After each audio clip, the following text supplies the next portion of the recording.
malutong na balat. Ang food trip ng Pinoy, hindi kumpleto kapag wala ang mga regular na mga bida ng bawat putahe. Solid. Mga sangkap na nakasanayan, lutong binabalik-balikan, at patuloy na binibigyan ng panibagong atake ng mga foodies saan ka mang panig ng bansa mapunta.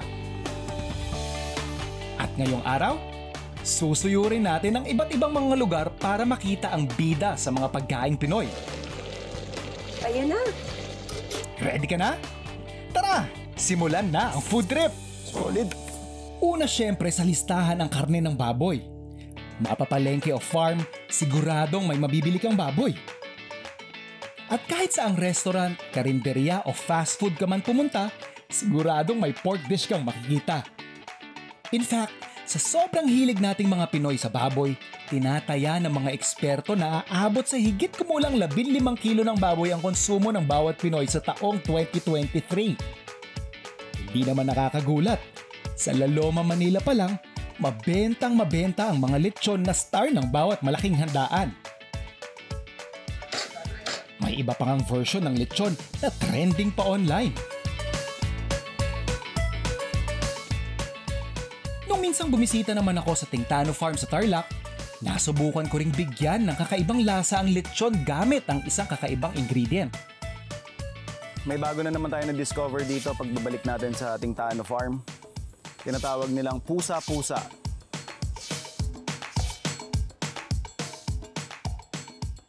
Ang linamnam ng baboy, perfect ding isabay sa sarap ng iba't ibang mga gulay. Pwedeng steam kasama ang sariwang bok choy.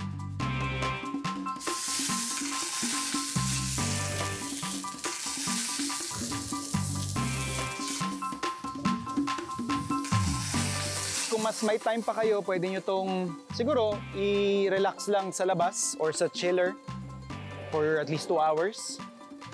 Pero ang pinaka-importante dyan is dry yung balat. So skin side down.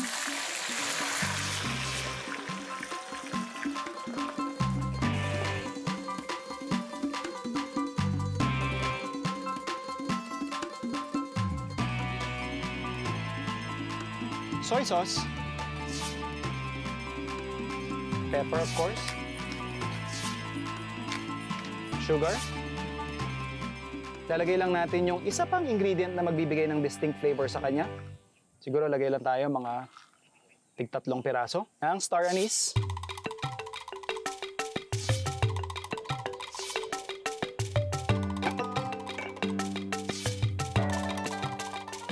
And once na nasalansan na natin yung ating panimpla, pwede na nating ilagay dun sa nag-aantay nating steamer. So, steam lang natin to ng mga 1.5 oras hanggang 2 hours. Pwede. Pagbalik natin, yung partner lang nitong bok choy, steam lang natin mabilis and then pwede na tayo mag-serve.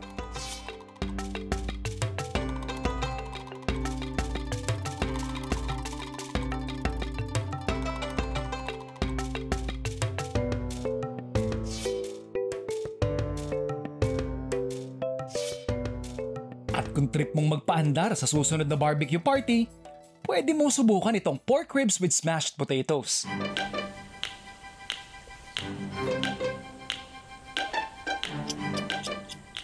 So ayan, Food Explorers, ready na yung ating pork ribs. Isi-season lang natin siya ng salt, pepper, and some herbs na meron tayo dito.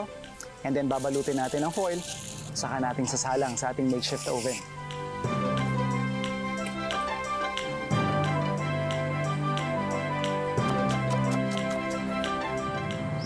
And then, yung ating potatoes. So we just scoop this out para magdikit-dikit yung lasa ng ating mashed potatoes or smashed potatoes. Lagyan lang natin ng oil from our foil or dun sa ating pinaka-pork mismo at konting butter. And then we'll just season it with some salt. Pwede na natin i-plate.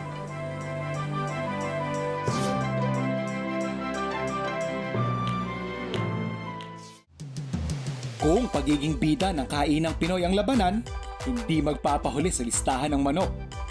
Konting trivia lang, alam nyo bang dito sa Pilipinas, mas maraming manok kesa sa mga tao? Ayon kasi sa Philippine Statistics Authority, tinatayang may mahigit 200 million na mga manok sa bansa ngayon, na mas marami pa kumpara sa populasyon nating mga Pinoy na nasa mahigit 117 million lang. Kaya naman di rin mawawala ang putahing manok saan ka man lumingon. At siguradong sa barangay nyo pa lang, marami ng mga kanto food stalls na nag-o-offer ng fried chicken. Yung ibang mga restaurants naman, trending at pinipilahan din dahil sa kakaibang timpla ng kanilang manok na sulit sa laki at dami kapag sinerve. Madali kasing lutuin at malasa ang karne ng manok. Kaya minsan, kanin lang ang iparis mo, gina sa mabilisang kainan. Gaya ng pastel na pinatikim ni Kuya Dex. Ayun. Chef, gisa ko na itong bawang. Umpisa natin. Okay, Kuya Dex. Kung mabilisan lang, yan natin nung Thai ginger. Okay. At karga na natin itong ating sibuyas. Maraming sibuyas ang kailangan natin dito. Ito yung ating hinibla-hibla o hinimay-himay. Himay natin naman.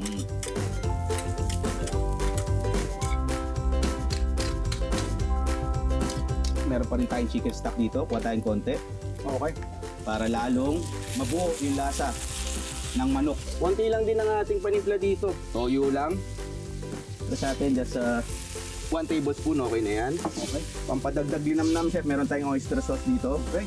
Saka may konting tamis na ibibigay yan eh. Correct. Siyempre, paminta, chef. Okay. Pampasarap lalo, chef, lalagyan ko ng chili. Natin chili.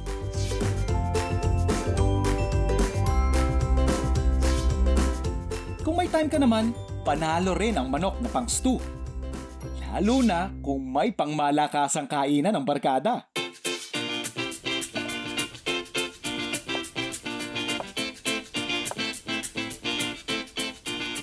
Kasunod niyan, maghiwa ng kamatis, bawang, at sibuyas. Gagamit lang din tayo ng Italian sausage.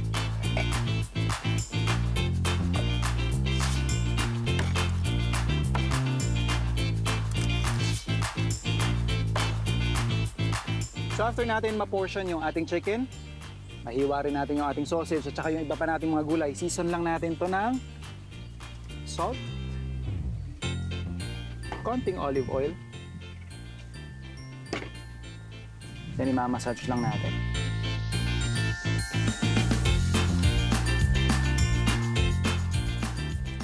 And of course, para hindi lang siya matuyuan, lagyan lang natin siya ng stock.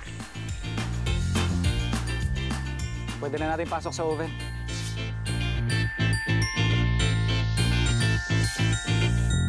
Hi, ma'am. Hi. Hello. Maski nga ang box office queen na si Bea Alonzo, may pinagmamalaking chicken dish na nakuha niya pa sa kanyang ina. Isang unique na recipe ng pininyahang manok. Sibuyas.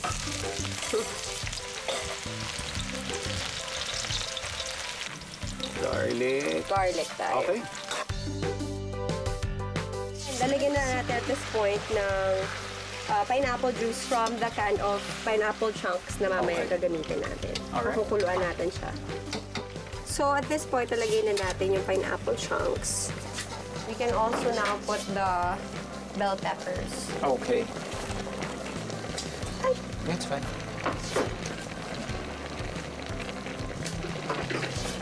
Lalagyan na natin yung gata. Okay. Mahilig ako sa gata, chef eh. Spot on. Huwag naman siya lalagyan Spot on. Parang fairness. Yeah. Na-happy ako. Para lang siya ng konting patis. Patis. Ito, lalagyan ko na. See? It's spot on. Kung fan ka naman ng hit na Korean restos ngayon, siguradong mai-enjoy mo ang chicken kapag ginamitan na natin ito ng isa sa mga signature Korean condiments na gochujang. We have ginger and leeks. We'll use our blender para pagsamasamahin yung ating luya, leeks, and yung ating gochujang.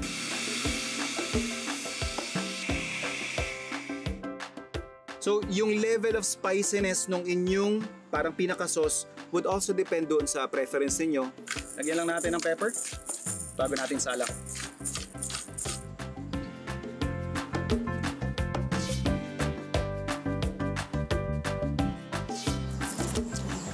Solid. Next sa listahan ng ating top 5 bida ng Pinoy kainan, isda.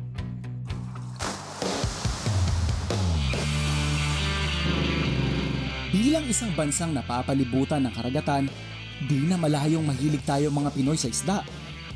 Ito rin ang karaniwang pinagkukunan ng hanap buhay ng mga kababayan natin sa mga probinsyang malapit sa dagat. At ayon sa Bureau of Fisheries and Aquatic Resources, pang-8 ang Pilipinas sa ranking ng biggest fish producer sa mundo.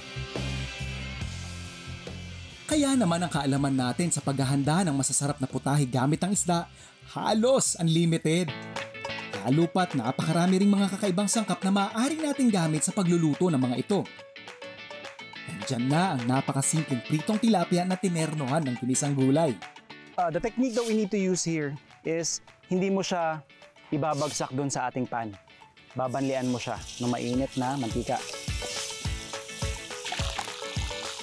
For our side dish, isang mabilis na ginisang gulay. So we have here our eggplant. Konting ampalaya. And habang sinasangkot siya natin yan, saka ko ihahabol yung ating kamatis at sibuyas. And then isasama ko rin sa gisa natin yung ating panimpla na bagong isda. Meron tayo ditong pechay, kangkong at spinach.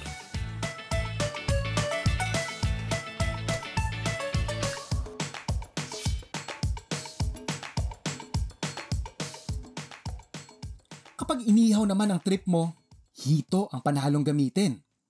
Samahan mo pa ng ginataang puso ng saging gaya ng ginagawa nila sa Villa Socorro sa Pagsanhan, Laguna. We have here fresh hito, and we'll just season this with salt and pepper, luya, and onion leeks. Kapasak lang natin dun sa pinaka-cavity niya or dun sa tiyan.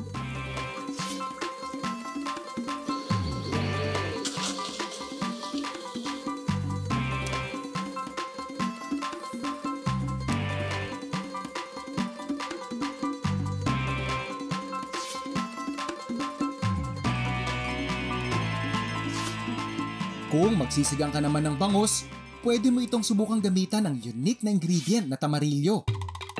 So what I normally do, kagaya ng mga ibang putaheng shinare ko sa inyo, I normally create yung flavor. So bago ko ilagay yung ating pinaka-protein or yung pinaka-fish natin, I would want na may maa-absorb na siyang lasa.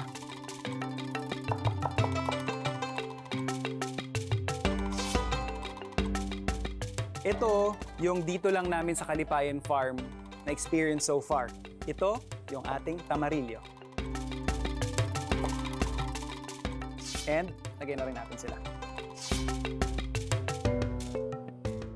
Nakita rin natin kanina yung dahon ng sampalok.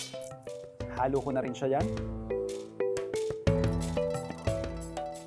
And season natin siya ng ating patis.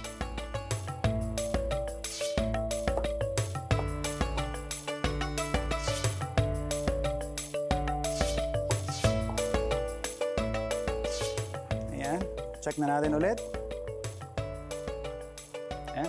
Ito yung mga na-forage natin. Talbos ng kamote. Sama na rin natin yung ilang red amaranth. Ayan. Yung ating kangkong. And talbos na ating kalabasa. And syempre, hindi mawawala yung ating siling pangsigang.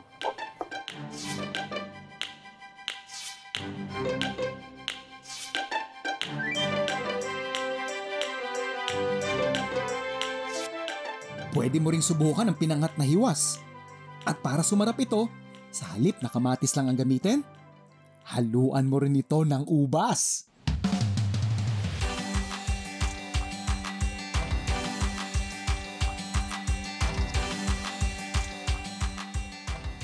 Tatap lang natin siya ng kamatis.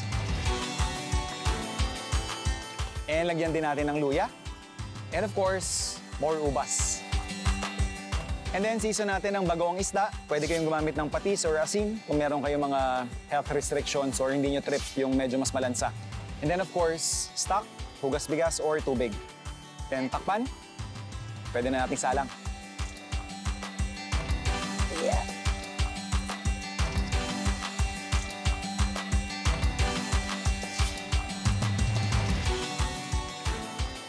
At sinong may sabi na baka lang ang pwedeng gawing kare-kare? Pwede ring isda syempre. Gaya na lang nitong walang kamatayang kare-karing tilapia ni Idol TikTok Romeo Katakutan ng Lotgar Farm sa Pampanga.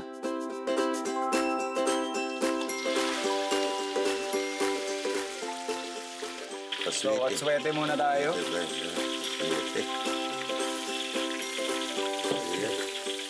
So, syempre, hindi yan kare-kare kung wala yung ating peanut butter. Yan ang magtatamisa at saka panghalat. Yan na. Sabihin na natin yung yung gata. Gata, yan. Okay. Purong gata yan. Purong yog. Ayan. Yan natin yung talag. Mukhang bobontot na naman ako mamaya.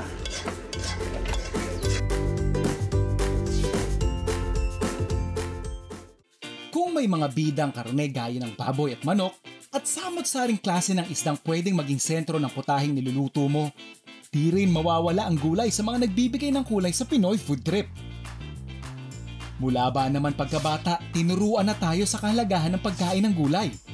Kaya sa ulado natin ang lahat ng gulay sa bahay kubo, di ba? Masarap na, healthy pa. Kaya naman maski ang classic Pinoy merienda na lumpiang sariwa, nag-trending among netizens and health buffs. Ay, yung green wrapper, pandan wrapper siya. Yung isa naman, yung dilaw, egg wrapper. Masarap yung sauce natin. Maano siya, mabawang. Saka siya, may honey. Pagkasarap-sarap ang ating lumpiang sariwa. Good morning! Morning good! At ang sikreto daw ng masarap na lumpiang sariwa ni Chef Mac, simple lang. Ang pagsisigurong sariwa ang mga pagkain kanyang binebenta. Minsan nga hindi mo na kailangan pang pumunta sa palengke para makakain ng gulay. Kasi marami sa kanila matatagpuan mo na sa mismo bakuran mo o ng kapitbahay mo. Gagawa lang tayo ng stuffed squash blossoms, pero yung ating filling is gawa sa keso at saka crab meat. First thing that we need to do is mix our all-purpose flour, then yung ating water, then yung ating itlog. Tapos season lang natin ng konting salt. For our filling, napaka-solid nito. Cream cheese, lalagay natin ng crab meat, then season lang natin ng salt and pepper, tapos babagsakan natin ng konting chives. With your piping bag, lagay mo lang siya sa loob.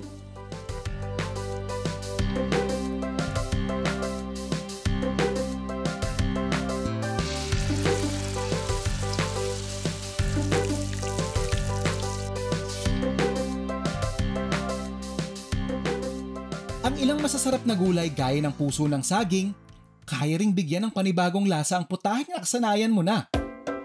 Nakatikim ka na ba ng pansit na may topping na puso ng saging? So lalagay lang natin yung ating vinegar, asukal, syempre paminta.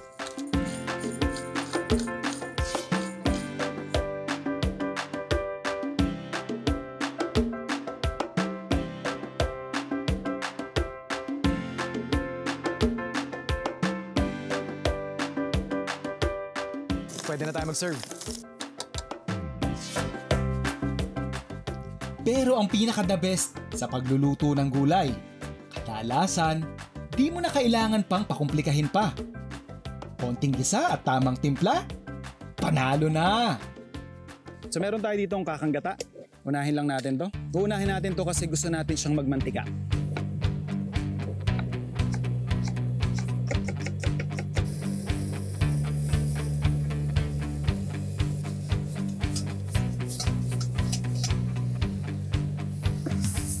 Timplahan lang natin ng oyster sauce. Lalagay din tayo ng ating buko. And some carrots, bagu beans, tinapa flakes.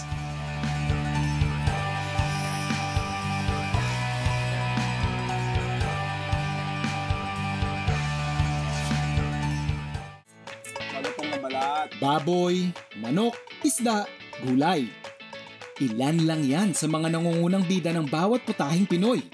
Pero hindi magiging kompleto ang Filipino food experience kung wala ang ultimate bida sa lahat, ang kanin. Ang rice nagkakaroon ng kakaibang transformation tuwing may espesyal na okasyon. I'll start off with our leg quarters. I'd wanna add in some salt.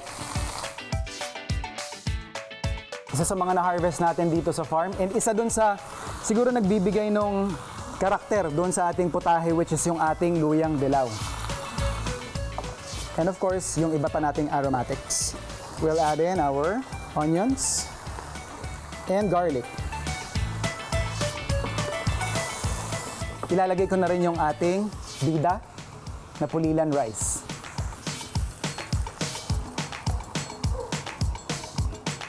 And we will cook this uncovered. So babalikan na lang natin siya kapag paluto na yung kanin.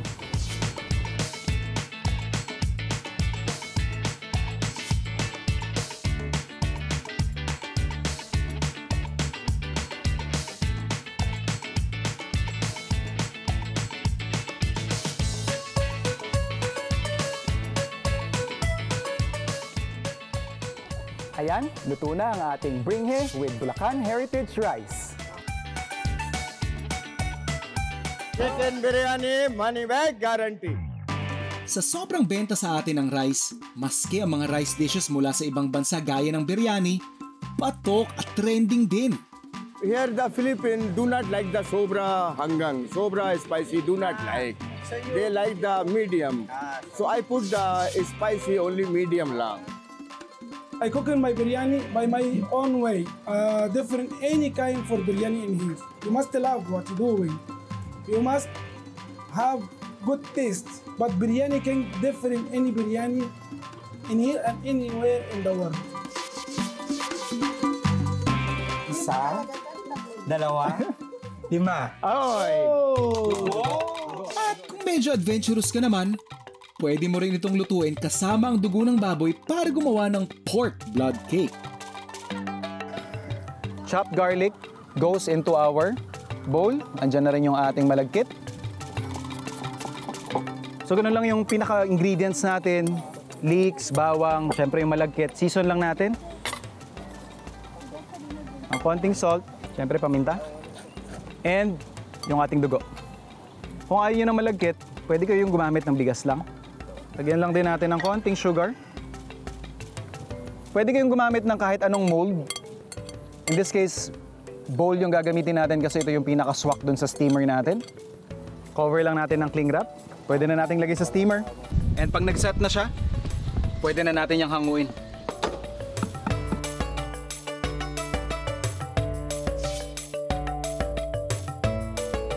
Pati ang mentor kong si Chef Gene Gonzalez, may very special recipe ng pinaupong manok na mas pinaastig ng paggamit niya sa bigas. Yan, lagyan natin ng alato oil. Pwedeng ordinaryong oil din. Konting gisa lang dyan sa sibuyas at saka sa atsuete oil. So isi-sear lang natin. Oo, sear lang natin ng konti yan. Lagyan na natin ng bawang. Lagyan natin ng luya. Okay. So, may pagka yung bango ng tinola, tapos yung pagka woody at saka floral ng atsuete, papasok dyan sa ginisa lang natin, no? Okay, so yung rice ko... Oh, maganda yung touch na ginawa mo. Pinasok mo pa yung yung onions yung onion sa loob. Oo. Talagang pasok na pasok. Shoot ang lasa niyan. Lagyan na natin ng patis. Timpla. Tapos, lagyan natin ng alagaw. Okay. So, bagong pikas lang. Ang gagawin nating water, siguro... Same measurement to siya. Ito pinangtakal ko sa bigas eh. Apo. Ang gagawin natin is 1:2. Okay. Tapos kung ano man tubig ang meron ng manok at lahat, will take care of the total cooking of the rice.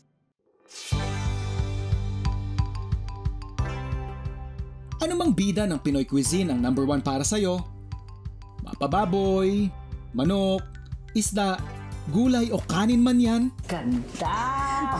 Ang mahalaga ay kung paano napapalawak ng mga ito ang bawat food experience mo. Dahil gaya ng palagi kong sinasabi, ang pagkain ay selebrasyon ng buhay. So enjoy life. Enjoy every food adventure.